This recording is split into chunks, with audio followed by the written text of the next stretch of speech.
Welcome to my channel Rajitha kitchen and life style. ఈరోజు చూపించే recipes వచ్చేసి 3 రకాల స్నాక్స్ని తయారు చేసి చూపిస్తున్నాను. పిల్లలు స్కూల్ నుంచి ఇంటికి రాగానే ఏదో ఒకటి అడుగుతూ ఉంటారు కదా, ఇవైతే ఈజీగా తయారు చేసుకోవచ్చు. ముందుగా స్వీట్ పొటాటోతో ఫ్రైస్ని తయారు చేస్తున్నాను. చాలా ఈజీగా తయారు చేసుకోవచ్చు. జస్ట్ పీల్ తీసేసి అలా నీళ్ళల్లో వేసి పూర్తిగా కడిగిన తర్వాత సన్నగా పొడవుగా కట్ చేసుకోవాలి. అయితే స్వీట్ పొటాటోను తీసుకునేటప్పుడు మనం స్ట్రైట్గా ఉన్నవి తీసుకుంటే పీల్ తీసేటప్పుడైనా కట్ చేసేటప్పుడైనా ఈజీగా కట్ చేసుకోవచ్చు. పల్చగా పొడవుగా కట్ చేసుకోవాలి. అయితే మనం చూసి తీసుకుంటాము, కానీ పిల్లలు ఆర్డర్ చేశారు కాబట్టి ఇవి కొంచెం వంకర టెంకరగా కూడా ఉన్నాయి. సో కట్ చేసేటప్పుడు కొంచెం హార్డ్ అనిపిస్తుంది. ఈ విధంగా పొడవుగా కట్ చేసుకొని వేడవుతున్న నూనెలో కొన్ని వేసుకుంటూ ఫ్రై చేయాలి. నూనె అయితే తక్కువగానే పడుతుందండి.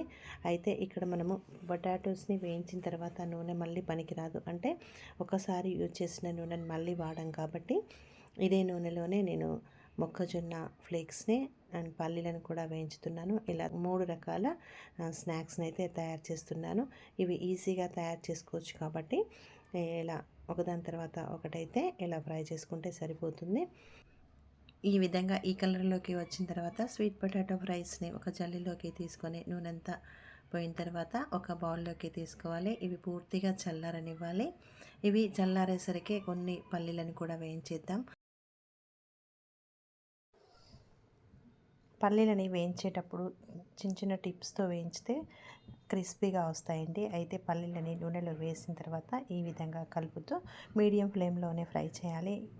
ఇక్కడ పల్లీలు చిటపటలాడుతూ పొట్టు ఊడిపోయి ఈ కలర్లోకి వచ్చిన తర్వాత ఒక జల్లిలోకి తీసుకొని నూనె వచ్చిన తర్వాత ఒక బౌల్లోకి తీసుకోవాలి. ఇదే ప్యాన్లోనే మొక్కజొన్న ఫ్లేక్స్ని కూడా ఒక ఫిల్టర్లో వేసి ఇలా కొన్ని వేసుకుంటూ వేయించితే నూనె పట్టకుండా ఉంటుంది.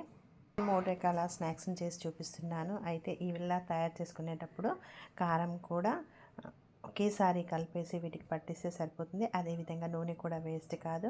ఇలా తయారు చేసుకుంటే పిల్లలకి 3 రోజుల వరకు స్నాక్స్ని అయితే ఇవ్వచ్చు. కరివేపాకును కూడా ఇలా రెమ్మలతోనే వేసి వేయించితే నూనె పట్టకుండా ఉంటుంది. ఈ విధంగా వేయించి ఒకకి తీసుకొని అలా ఉంచేసి కారం వెల్లిపాయల్ని వేసి దంచడం వల్ల కారం అనేది ముద్దగా తయారవుతుంది. కాబట్టి నేను ఎప్పుడైనా కారము ఉప్పు దంచి దాంట్లోనే వెల్లిపాయలని ఒక్కలు చెక్కలుగా దంచేసి వేస్తూ ఉంటాను. అలా వేయడం వల్ల కారం పొడిగా ఉంటుంది, ముద్ద కట్టకుండా ఉంటుంది.